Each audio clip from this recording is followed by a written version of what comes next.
We live in a harshly beautiful world. It's a place built on life, then death.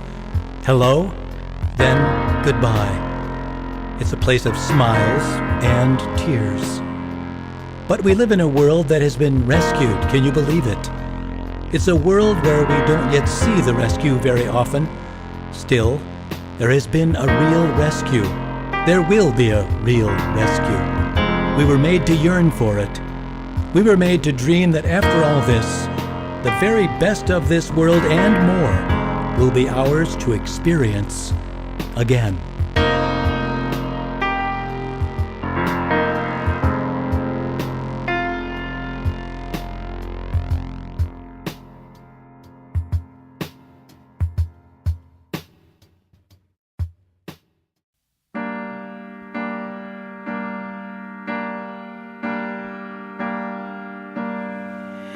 It seemed like yesterday when you would hold my hand. You promised me that you would never leave. I looked down for a moment. It seemed like just a moment. To my surprise, I turned to find you gone. What would I give for just 1 minute more to look into those eyes I know so well, to hold you so tightly and pray to God Almighty, to ask Him just this once to let you stay. See you in my dreams again. In my heart you'll be my long lost friend. I long to see you in my dreams again. I know I'll see you again.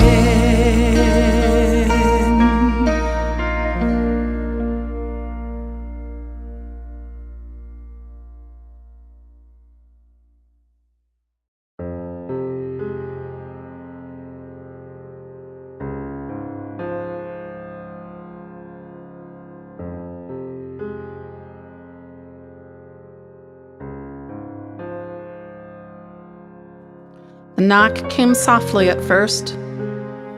It was hard to hear, as autumn had staked its claim on the sky. And the Saturday morning gust carried dry leaves against the window, There it was again. both gentle and urgent, a tap on the glass of the storm door. The house had a brick walk. Outside, all but the evergreens were now brown. The shrub seemed envious of the burning bush across the lawn. But this morning, even the bush was releasing its last leaves. Like sparks into the cool breezes. Only embers remained among the twigs. As the knock mingled with the calls of passing geese, she looked up from the breakfast table and stepped toward the front hall. A striking woman. She wore middle age, as if considering whether to keep the outfit or change back into youth. Her hair and her face bore timeless beauty. She and her husband were on the verge of the remarkable metamorphosis that returns two lovers to splendid, terrible isolation, as echoes of tiny feet and childish laughter take the form of email and cell phones from far away. As she stepped into the hall, she couldn't help but notice the absence of coats and scarves across the floor. Only adults lived in this house now. Her eyes were also timeless. They flamed in a blue-green, made all the more vibrant this fall morning as sun streamed between the fast-flying clouds. He looked up as she stepped away from the table. Her form always made him smile inside, sometimes outside. His own hair had somehow slipped to more gray than dark brown. He hadn't heard the knock. As she came to the door, 2 sets of eyes watched her. One set was always watching this home. There, inside the door, the first view of any guest was a framed photograph of a little girl. Her smile from behind the glass never faded. Her photograph, in this place of honor, bore silent Wordless, testimony to a time of unspeakable despair. unspeakable despair. The darkest shadow this family would ever know. The soft, smiling face seemed forever peaceful. But if one listened near that magical photo, one could hear the sounds that should never fall upon human ears. The shrieks of a father bowed over a small, unmoving silhouette. The retching sobs of a mother calling to God with a soul overcome by guilt. Chirps of a heart monitor. Losing tempo toward an irregular rubato. Eventually, a steady tone. Then silence. The eyes of the little girl in the photograph watched the inhabitants of this house. Though both parents had eventually made life work and had poured themselves into 3 new children, the missing first child was Somehow, the story of their lives. she was woven into every Word, every glance, every cry, every laugh. The sun was just over the shoulder of the visitor. She was tall and wore a beautiful English sweater, her light brown hair in a ponytail, tossed by the breeze. Her face was bright and glowing. The woman looked at the visitor through the glass. Through the glass. For a moment, she had the peculiar feeling that this view through the glass was how this visitor should be seen, and she hesitated before opening the door. The visitor stood alone, a stunning beauty in the fall air. With the door open, her face was all the more amazing, both reflecting the sun and shining itself. She looked to be in her 20s. The visitor extended a lovely hand. Instinctively, the woman took it into her own, squeezing it gently as the visitor stepped into the entry. The woman did not know this person.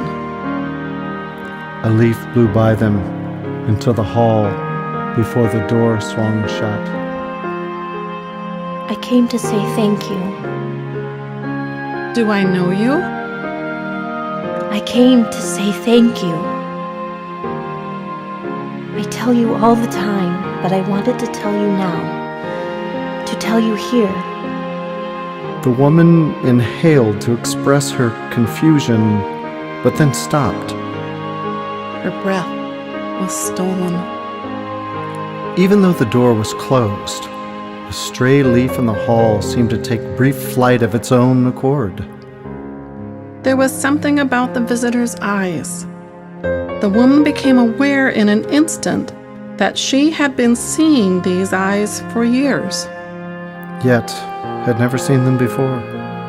The man stepped into the hall.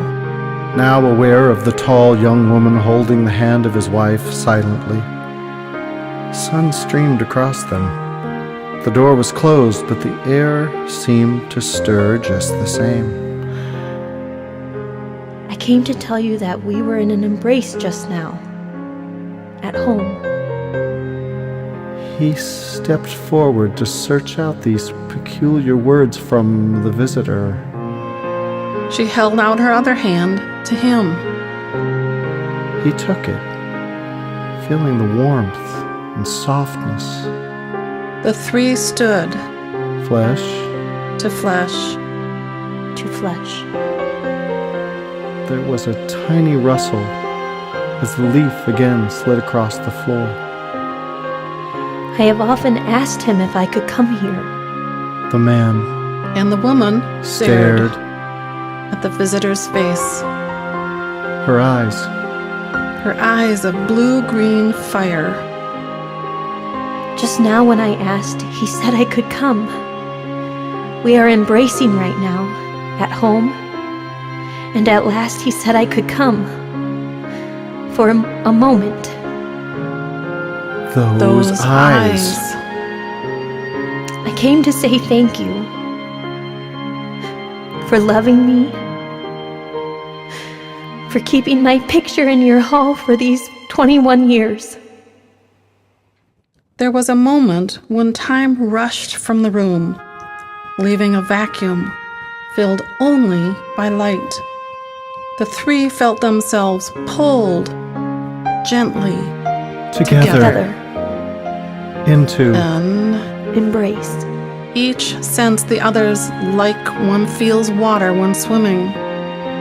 the brown leaf rose, swirling in circles silently around them. The visitor whispered. Thank you.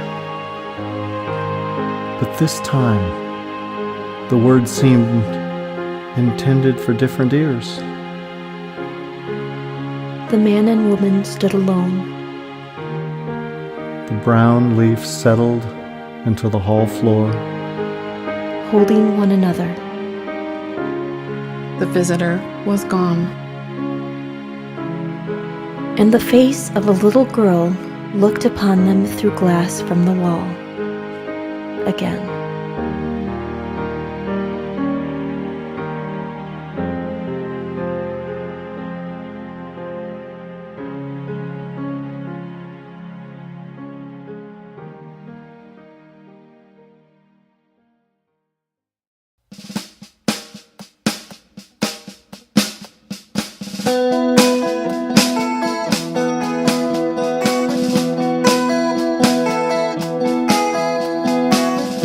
Here's a promise that I'll make to you.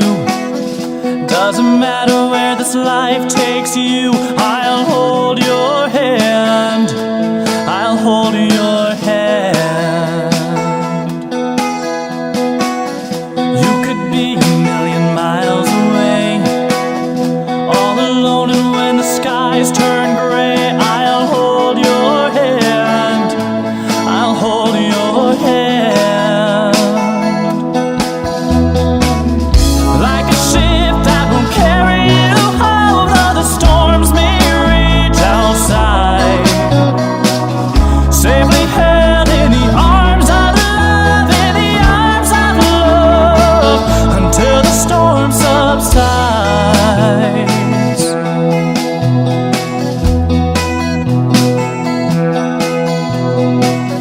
Time passes as it always does. With the sorrow there is hope, because I'll hold your hand. I'll hold your hand. When you're older and your time draws near, if you listen to the wind you'll hear, I'll hold your hand. I'll be holding your hand. Oh, like a ship that will carry you, although the storms may rage outside. Safely held in the arms of love, in the arms of love, until the storm subsides. Like a ship that will carry you, although the storms may rage outside. Safely held in the arms of love, in the arms of love, till the storm subsides.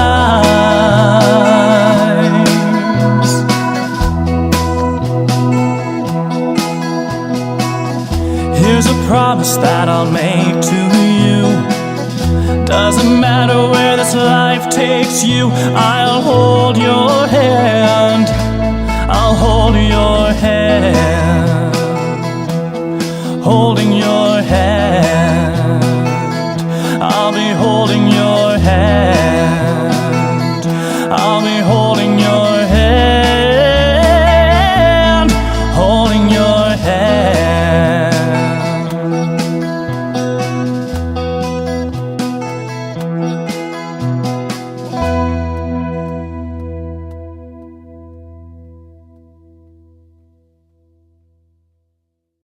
My dad found Clara in Rockford when I was 14. Except she wasn't Clara then. I think she was just called Bunny. My aunt's neighbor had put a box of rabbit supplies out with the garbage, and my aunt asked if their pet rabbit had died. Nope, said the neighbor. Bunny is still in the garage. Know anyone interested in adopting her? The next day I got curious and visited the neighbor. They had a messy hot garage, and there in a dark corner sat a wire cage. Bunny was hiding alone, a glint of light visible from one of her big, dark, trusting eyes. Dad loves animals, and Dad hates to even think about animals suffering. I find it harder to think about animals suffering than people suffering. I brought Bunny to live with us 8 years ago. I named her Clara.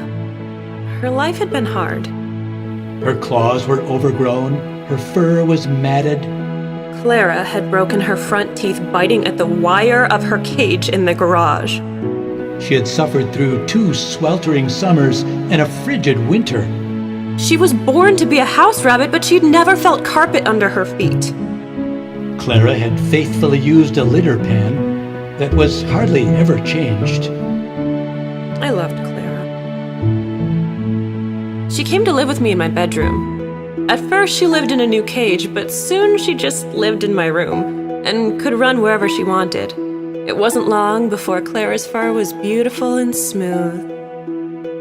By the time I was in high school, Clara was like a roommate to me. I gave her fresh greens in the morning, even in the winter.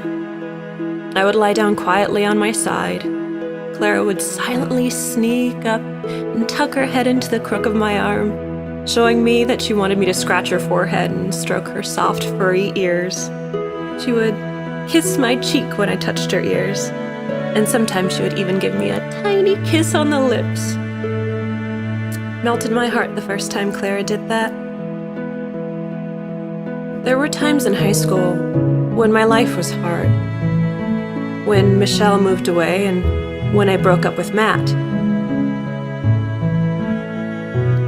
Mom moved out at Christmas of my junior year. She held Clara every night for 6 months after that. She'd never want me to say it, but every morning she'd lie on her side with Clara curled against her and whisper her prayers. I could talk to Clara even when I couldn't make myself talk to Mom. Dad promised to take good care of Clara when I went to college, and I'm sure he did. I did. I was just 4 hours away. I fed Clara and cleaned her cage and kept her brushed.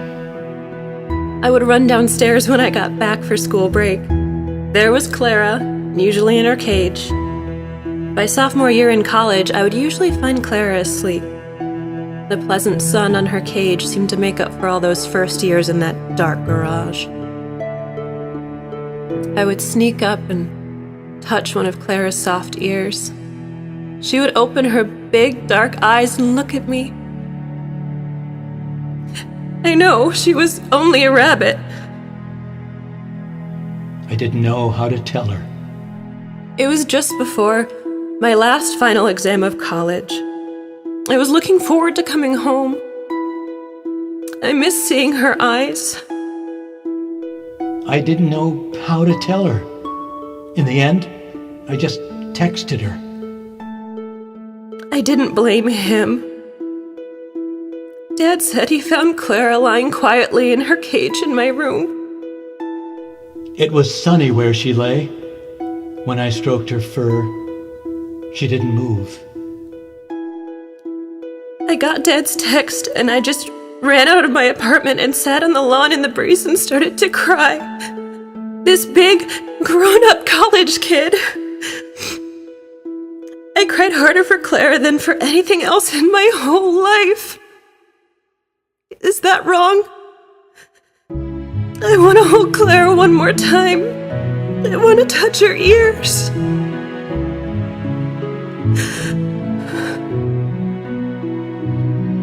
Thank you for making my bunny Clara, for her big, dark, trusting eyes. Thank you for using her to comfort me. God, I pray that there will be little animals in heaven, and that someday I'll be able to hold Clara again.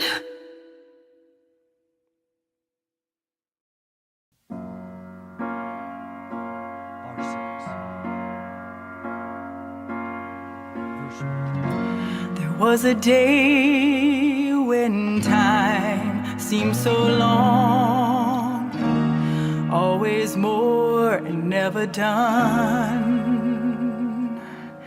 Then I touched you, and time stood still.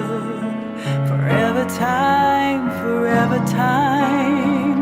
when time was young. There is a time together now, so short a time it ebbs away. Sweet moments, but so countable. Now this time, alone with you. What color? Oh, I dreamed it once. What flight? What wind? What state I'm in? These are the days when time stands still. Clocks smile back toward the windowsill, and a Polaroid captured memories. Forever you next to forever me.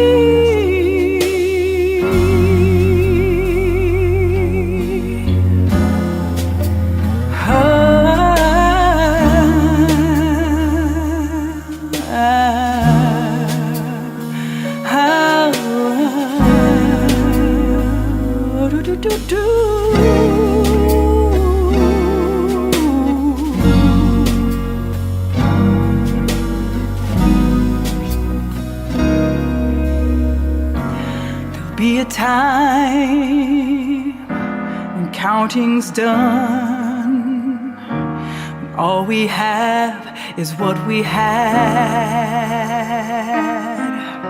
Tomorrow,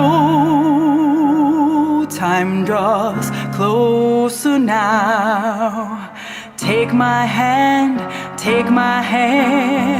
so soon, so soon.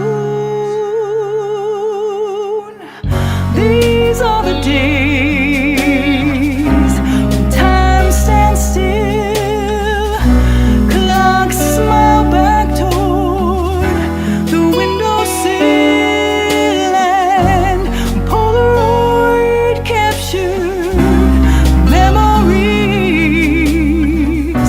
Forever you next to forever me. These are the days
Hi, Mom.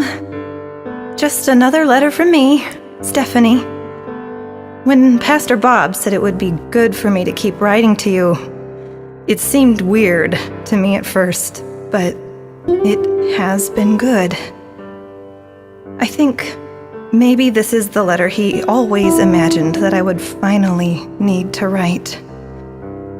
Mom, my wedding was so beautiful. I wrote to you that Mike and I had been dreaming of a destination wedding, so that's what we had. We all flew to Jamaica, a bunch of Mike's family and a bunch of us too. There were probably 25 altogether. You would have loved it. I wish Jerry and Linda had been able to come. The wedding was on the beach at sunset, just like I always imagined. I wore white, like the picture I'd chosen, and Mike looked so handsome. You know, I've written to you before.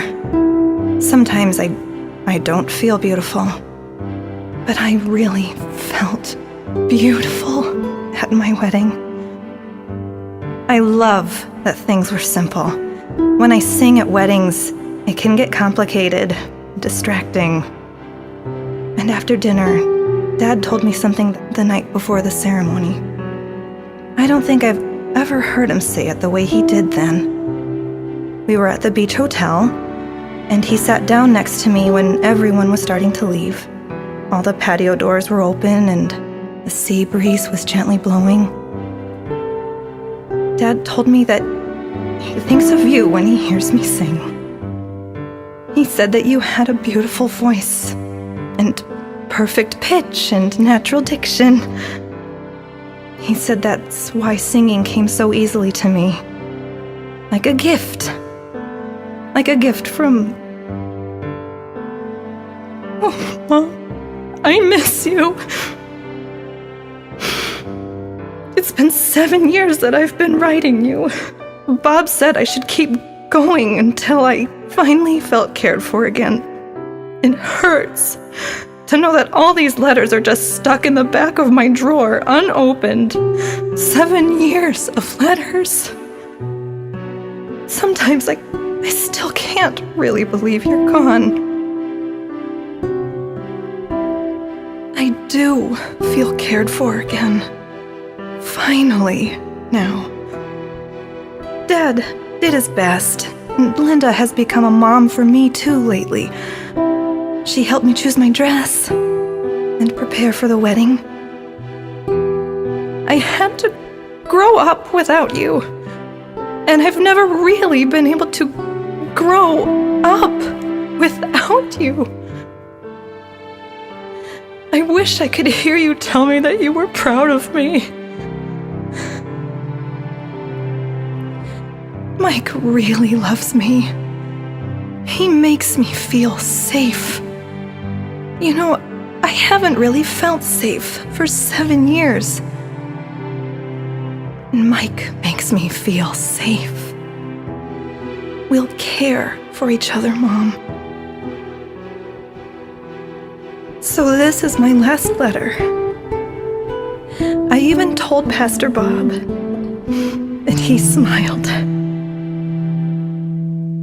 Are you proud of me?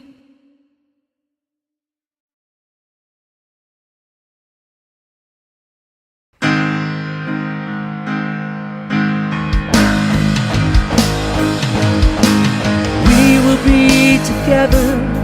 I can't tell you how I know, but we will be together. From heaven looking down below, I know the sorrow that you feel, your broken heart, I know it's real. But darling, I'm here to tell you now.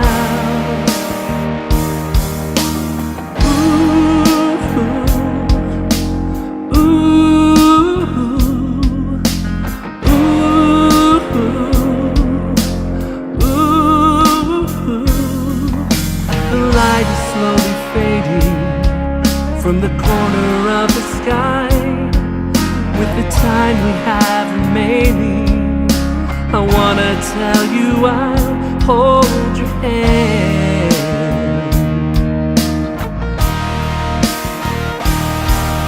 So close your eyes, my darling, and dream away this night of distant lands and kingdoms, a prince that's dressed in white, all for you.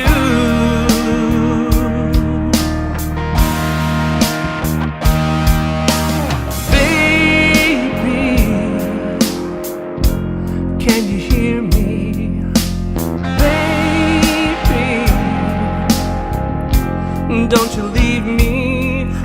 Squeeze my hand, my darling, to let me know you're there.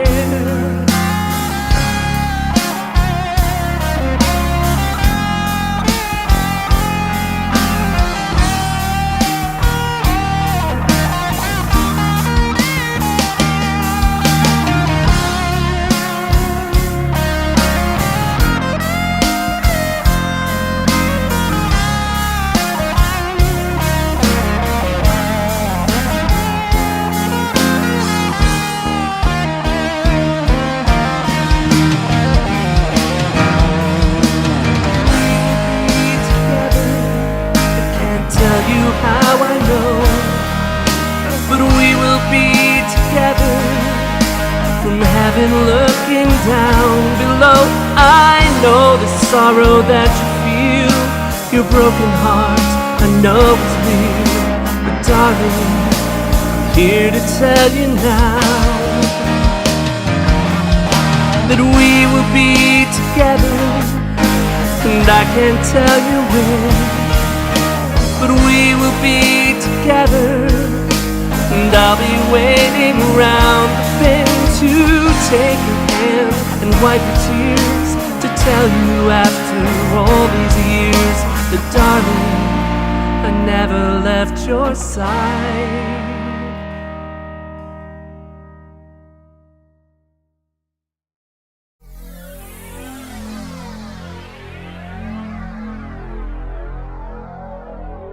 For it is written, I saw heaven and earth new created.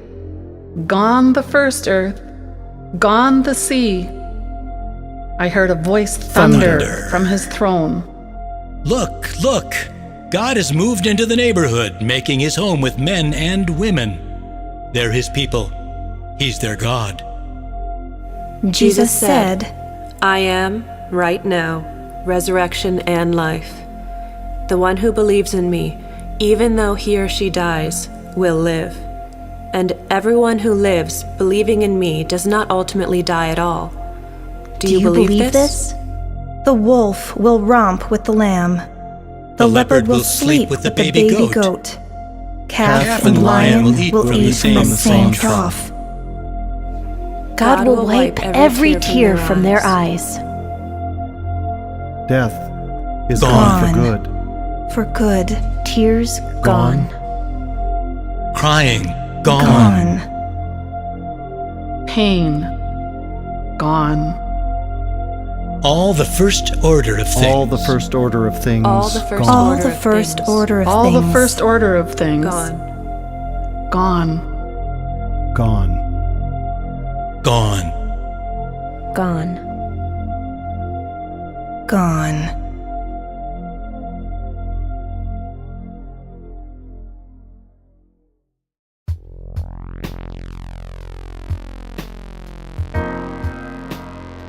Indeed, we live in a harshly beautiful world.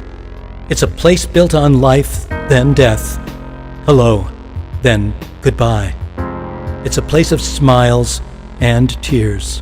But we've been told of an ancient mystery, an ancient rescue accomplished by the one most worthy on behalf of us, the least worthy. We've been told of a love so strong that it chose to rescue us, a love that paid for us to start again. We dream that we would experience again every lost child, every beloved companion, and every lost parent. We dream that we would enjoy them again. When asked about this, Jesus responded amazingly. He responded about a transcendent again, an again far beyond our ability to imagine. Jesus responded that in that day and in that time, when there is no time, all of our intimacies and ecstasies will be with God. All of the joys that we can remember and imagine will one day be subsumed in knowing Him again.